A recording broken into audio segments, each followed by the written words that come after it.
तुलसी माता की कथा। ओम नमो नारायणाय। राधे राधे मित्रों, एकादशी का व्रत करने के दूसरे दिन यानी कि एकादशी व्रत के पारण के दिन हमें एक बार अवश्य सुननी चाहिए तुलसी माता की कथा।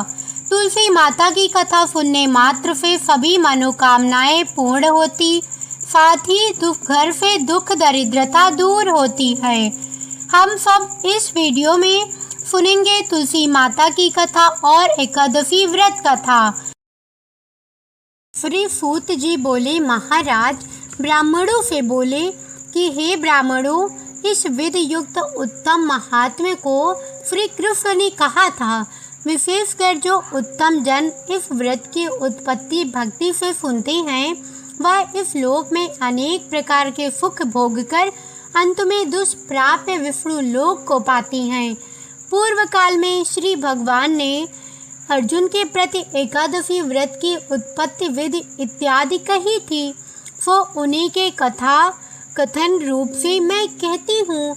अर्जुन ने पूछा कि हे जनार्दन, जो रात्रि में उपवास करती हैं तथा एक ही समय में भोजन करती हैं, उन्हें क्या पुण्य मिलता है और उस उपवास की विधि क्या है, वो आप कृपा करके कहिए। यह सुनकर श्री कृष्ण भगवान ने कहा कि सबसे प्रथम स्नान करना चाहिए तथा व्रती पुरुष पतित चोर पाखंडी देवता वेद और ब्राह्मणों की निंदा करने वाले दुराचारी पर द्रव्य चुराने वाला इन सबसे बात न करें। यदि किसी तरह इनको देख ले तो इस पाप को दूर करने के लिए सूर्य को देखें, स्नान के बाद नैवेद्य आदि अर्पण कर भगवान विष्णु की पूजा करें, दीप दान करें। यह सब कर्म भक्ति भाव युक्त होकर करें। उस दिन निद्रा और मैथुन न करें तथा रात्रि नृत्य गायन आदि सद्वार्ता से बिताएं। भक्ति युक्त होकर ब्राह्मणों को दक्षिणा देवें और प्रणाम कर उनसे अपनी त्रुटि की क्षमा याचना करें। शुक्ल पक्ष और कृष्ण पक्ष की एकादशी दोनों समान हैं। इन दोनों एकादशी में भेद बुद्धि उचित नहीं है। व्यतिपात योग में संक्रांति के समय में चंद्र या सूर्य ग्रहण में कुरुक्षेत्र में स्नान से जो फल प्राप्त होता है, वह सब एकादशी के व्रत करने से मनुष्य को प्राप्त होता है। अश्वमेध यज्ञ करने से जो फल प्राप्त होता है, उसे 100 गुना अधिक पुण्य एकादशी के व्रत करने से होता है। जिस मनुष्य के घर में एक सहस्त्र तपस्वी 60,000 वर्ष भोजन करे, उसे जो पुण्य प्राप्त होता है, सो एकादशी व्रत से भी होता है। वेद वेदांग पूर्ण ब्राह्मण को 1000 गौदान करने से जो पुण्य होता है, उससे 10 गुना अधिक पुण्य एकादशी के उपवास से होता है। 10 उत्तम ब्राह्मणों को भोजन कराने से जो पुण्य होता है, उससे 10 गुना आदि पुण्य एकादशी के उपवास से होता है। और इससे भी 1000 गुना अधिक कन्या और भूमि दान करने से पुण्य होता है। इससे 10 गुना अधिक विद्या दान से पुण्य होता है। विद्या दान से 10 गुना अधिक पुण्य भूखे को अन्न देने से होता है। अन्न दान के बराबर और तुलसी पुण्य नहीं है। इससे स्वर्गीय पितर तृप्त होते हैं। इससे पुण्य का प्रभाव देवताओं को भी जानना दुर्लभ है, इसलिए अवश्य ही एकादशी व्रत करना चाहिए। एकादशी के दिन नफा नहीं करना चाहिए और अन्न नहीं खाना चाहिए। अर्जुन ने पूछा, हे देव, आप इस तीर्थ को सब तीर्थों से श्रेष्ठ तथा पवित्र कहते हैं, इसका क्या कारण है? भगवान ने कहा कि पहले सतयुग में मुर नामक एक महाभयंकर दैत्य था, जिसके भय से सभी देवता भयभीत थे। उसने इंद्र आदि देवताओं को जीतकर उन्हें उनके स्थान से भ्रष्ट कर दिया था। तब इंद्र आदि देवताओं ने महादेव जी से कहा कि हे देवों के देव, हम लोग इस समय मुर दैत्य के अत्याचार से पीड़ित होकर मृत्यु लोक में अपना काल बिता रहे हैं और देवताओं की दफा तो कहीं नहीं जाती। सो कृपा करके इस दुख को छूटने का उपाय बतलाइए। तब महादेव जी ने कहा कि हे देवों के राजा इंद्र, आप भगवान विष्णु के पास जाइए। महादेव जी के वचन को सुनकर देवराज इंद्र देवताओं को साथ लेकर क्षीर सागर में जहाँ जगतपति जनार्दन सोए थे वहाँ गए। भगवान को सोए हुए देखकर इंद्र ने हाथ जोड़कर उनकी स्तुति की कि हे देवताओं के देव, आपको नमस्कार है। दैत्यों के नाशक मधुसूदन, हे पुंडरीकाक्ष, आप हम लोगों की रक्षा करें। हे जगन्नाथ, दैत्यों से डरकर सब देवता मेरे साथ आपकी शरण में आए हैं। आप हमारे लोगों की रक्षा करें। आप इस जगत के पिता हैं। आप ही इस जगत के स्थिति करता है, उत्पत्ति करता और संहार करता है। आप देवताओं के सहायक हैं तथा उन्हें सुख देने वाले हैं। आप पृथ्वी हैं, आकाश हैं और संसार के प्राणियों के उपकारण हैं। आप ही संपूर्ण त्रैलोक्य की रक्षा करने वाले हैं। आप ही सूर्य, चंद्रमा, अग्नि, हव्य, मंत्र, यजमान, यज्ञ और समस्त कर्म फल भोक्ता ईश्वर भी हैं। इस संपूर्ण जगत में ऐसा कोई नहीं है जहाँ आप ना हो। हे देवों के देव, आप हम लोगों की रक्षा करें। इस समय दानवों ने दैत्यों को जीत लिया और उन्हें स्वर्ग से निकाल दिया। अब देवता लोग अपने स्थान को छोड़कर भूमि में मारे मारे फिरते हैं। आप ही उनके सब रक्षक हैं। इस प्रकार इंद्र ने वचनों को सुनकर भगवान विष्णु बोले कि वह कौन दैत्य है जिसने देवों को जीता है? वह कहाँ रहता है? उसका नाम क्या है और उसका बल क्या है? यह सब कुछ विस्तार पूर्वक कहिए।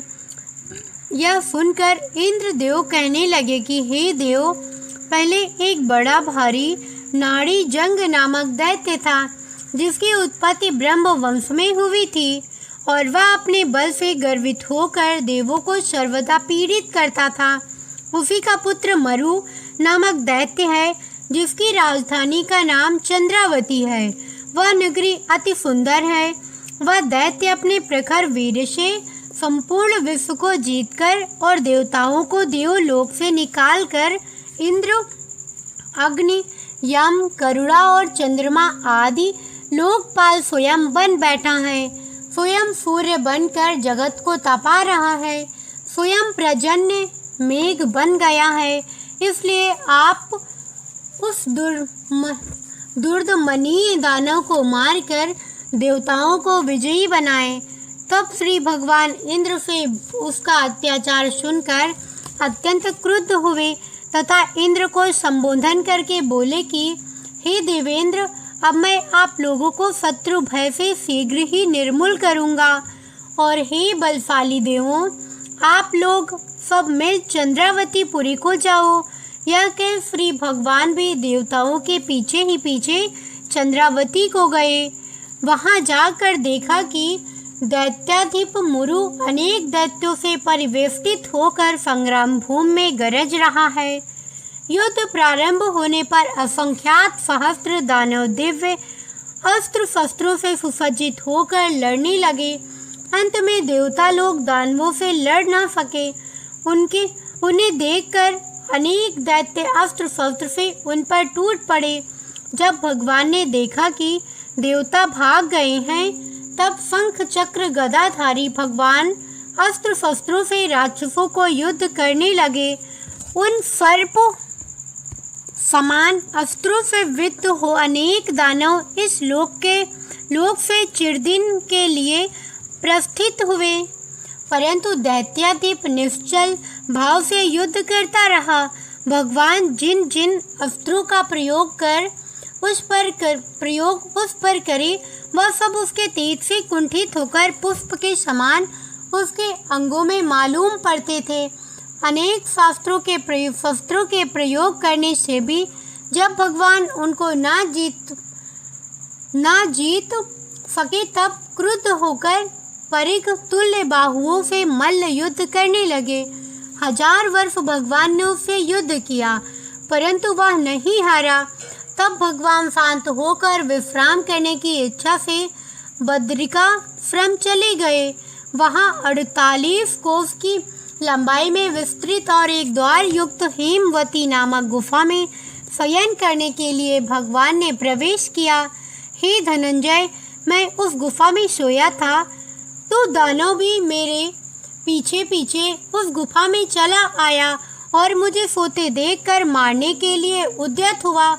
वह समझता था कि आज मैं दानवों के चिर शत्रु इनको मारकर इन्हें निष्कंटक बनाऊं।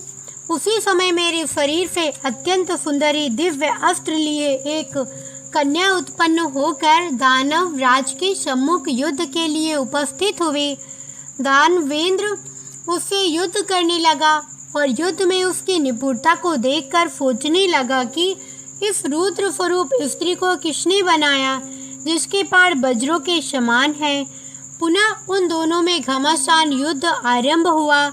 एक मुहूर्त में ही उस कन्या ने दानव राज के अस्त्र शस्त्रों को काटकर उसे रथहीन कर दिया, तो वह दानव विरत और निशस्त्र होकर आक्रमण करने के लिए दौड़ा, परंतु भगवती ने उसे मुष्टिक मारकर जमीन पर गिरा दिया। तो पुनः वह उठकर कन्या को मारने की इच्छा से दौड़ा। उसे आते देखकर भगवती ने उसका सिर धड़ से अलग अलग करके उसे यमलोक को भेज दिया और उसके साथी भयभीत होकर पाताल को चले गए। जब भगवान उठे तो वह कन्या उनके सामने हाथ जोड़ खड़ी हुई। उस कन्या को देखकर भगवान विष्णु अति प्रसन्न हुए और बोले कि संपूर्ण देव गंधर्व नाग लोकेश सभी को जीतने वाले इस दृष्टि दानव को रण में किसने मारा है, जिसके भय से मैंने इस कंदरा में आश्रय लिया था, सो किसने कृपा कर मेरी रक्षा की है।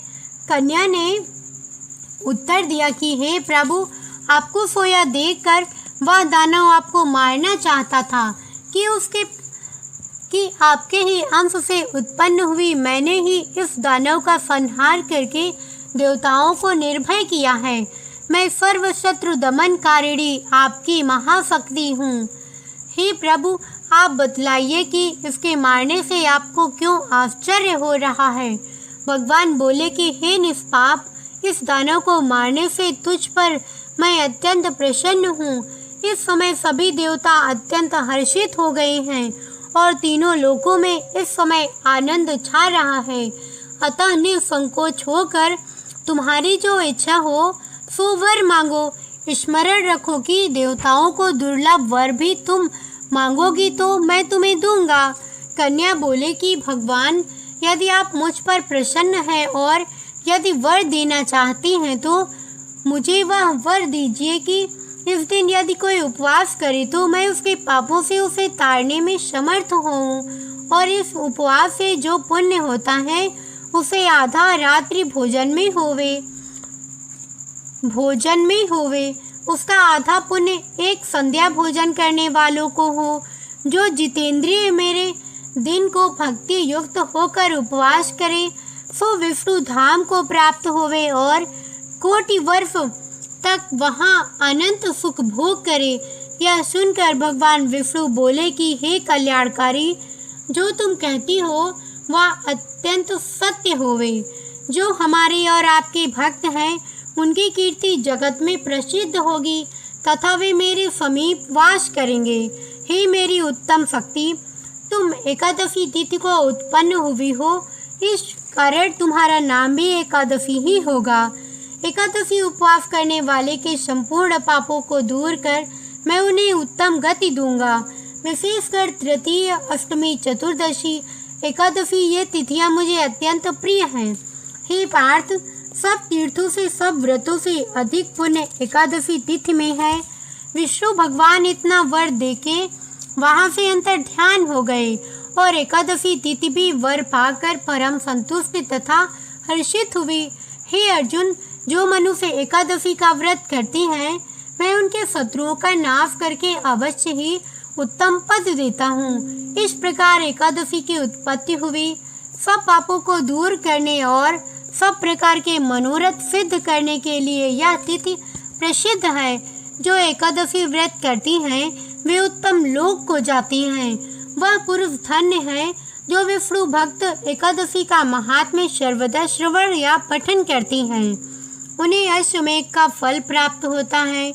जो विष्णु परायण मनुष्य दिन रात विष्णु की कथा सुनती हैं वह अपने कोटि पुरुष के साथ विष्णु लोक में जाकर पूजित होते हैं। जो एकादशी महात्म्य का चतुर्थार्थ भी श्रवण करता है उसके ब्रह्म अत्यधिक पाप छूट जाती हैं। विष्णु धर्म के समान दूसरा धर्म नहीं है। एकादशी व्रत के समान दूसरा व्रत नहीं है। तुलसी माता की कथा। एक कन्या थी। जब वह थोड़ी बड़ी हुई और उसको समझ आने लगी तब से ही वह तुलसी माता की पूजन करने लगी। उसके प्रतिदिन का नियम था कि तुलसी माता जी का पूजन करने के बाद ही खाना खाती थी। जब वह शादी के लायक हुई तब उसके माता पिता ने उसकी शादी करवा दी। कन्या को उसके माता पिता ने दहेज में भी एक तुलसी का गमला दिया। ससुराल में वह प्रतिदिन सवेरे उठते ही पूजा करती, फिर उसके बाद ही खाना खाने बैठती थी। उसकी 2 जेठानियाँ थी। वो दोनों उसका मजाक उड़ाती थी कि बड़ी नियम धर्म वाली बनती है। उन दोनों को उससे बहुत ईर्ष्या होती थी, इसलिए वो दोनों तुलसी जी का गमला छिपा देती। वह कन्या बड़ी मुश्किल से ढूंढ कर लाती, अच्छे से पूजा करती, फिर खाना खाती। वह गमला ढूंढ कर ले आती तो एक दिन तो उसके जेठानियों ने क्या किया कि तुलसी माता का गमला कहीं दूर फेंक दिया। कन्या ने खूब ढूंढा पर उसे तुलसी का गमला नहीं मिला। वह बहुत ही परेशान हो गई। उस दिन तो उसने खाना भी नहीं खाया। उसका नियम जो था, उस कन्या की सच्ची भक्ति देखकर तुलसी माता उससे बहुत प्रसन्न हो गई और उसके कमरे में तुलसी माता का गमला प्रकट हो गया। अगले दिन सुबह जब वह उठी तो क्या देखती है कि उसके खाट के चारों कोनों पर तुलसी माता का गमला आ गया है। यह देखकर वह तो बहुत प्रसन्न हो गई कि अब मेरी तुलसी माता को कोई चुरा नहीं सकेगा। पूजन करने के लिए भी कहीं और जाना नहीं पड़ेगा और कोई मेरी तुलसी माता को फेंक भी नहीं सकेगा। वह तो जल्दी से उठकर स्नान करती है और तुलसी माता की पूजन कर लेती है। जब वह खाना खाने बैठी तो उसकी जेठानियाँ मजाक करने लगी कि लो देवरानी का नियम धर्म पूरा हो गया। उससे पूछती है कि तुलसी जी की पूजा कर ली क्या? देवरानी धीरे से बोलती है कि हाँ कर ली। जेठानियाँ बोलती हैं कहाँ से कर ली पूजा? गमला तो फेंक दिया था। देवरानी कहती है कि देख लो मेरे कमरे में खाट पर तुलसी जी लग रही हैं। जेठानियाँ बहुत शर्मिंदा हुई और बोली कि देवरानी तेरी भक्ति सच्ची है, हमने तुझे बहुत परेशान किया, हमें माफ़ कर दे। देवरानी उन्हें माफ़ कर देती है। हम भी तुलसी माता जी से यही प्रार्थना करती हैं कि हे तुलसी माता, जैसी कृपा आपने देवरानी पर करी वैसी हम सब पर भी करना। अब सुनते हैं तुलसी माता की दूसरी कथा। एक बुढ़िया माई थी। उसको तुलसी पूजा करने का नित्य का नियम था। वह प्रतिदिन खाना खाने से पहले पूजा करती थी और उसके बाद खाना खाती थी। वह तुलसी माता से प्रतिदिन प्रार्थना करती थी कि हे तुलसी माता, खाड़ खीर का भोजन देना, पाट पीताम्बर का वेश देना, योगियों जैसी मौत देना, स्वर्ग का वास देना, राम लक्ष्मण की कांध देना, सीता जी का चाल चलावा देना। यह सुनकर तुलसी जी सूखे सूखे रह रही थी। राम लक्ष्मण उधर से निकल रहे थे तो उन्होंने पूछा तुलसी जी कि आप सूखे सूखे क्यों जा रहे हो? एक वह बुढ़िया रोज मेरी पूजा करती है और वह मुझसे खाने का लड्डू मांगती है, खेलने को भाई मांगती है, खाड़ खीर का भोजन मांगती है, पाट पीताम्बर का वेश मांगती है, आपकी कांध मांगती है, सीता जी का चाल चलावा मांगती है, स्वर्ग का वास मांगती है, योगिनियों की मौत मांगती है। तुलसी माता बोली, बाकी सब तो मैं दे दूं, पर आपकी कांध कहाँ से दूँ और सीता जी का चाल चलावा कहाँ से दूँ उस बुढ़िया माई को। राम जी और लक्ष्मण जी तुलसी जी से बोले कि आप हरे भरे हो जाओ, सब हो जाएगा। कुछ दिनों बाद बुढ़िया माई मर गई।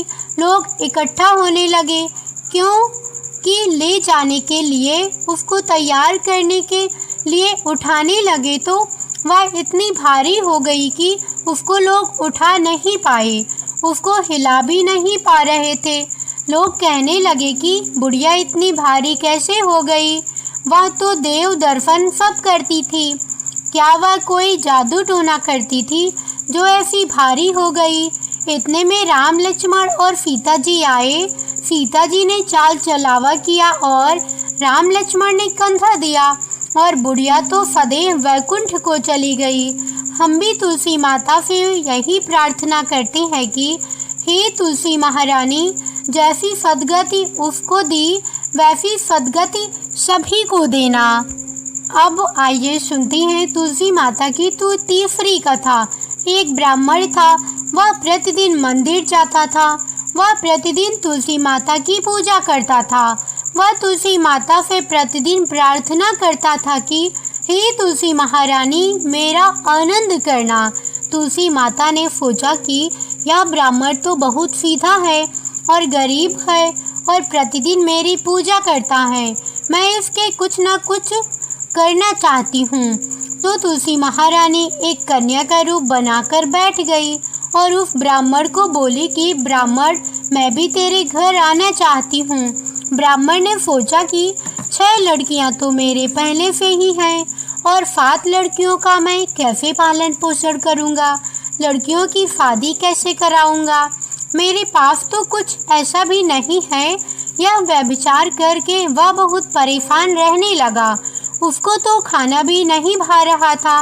उसकी औरत ने कहा कि क्या बात है, आजकल बहुत दुखी दुखी रहने लग गए।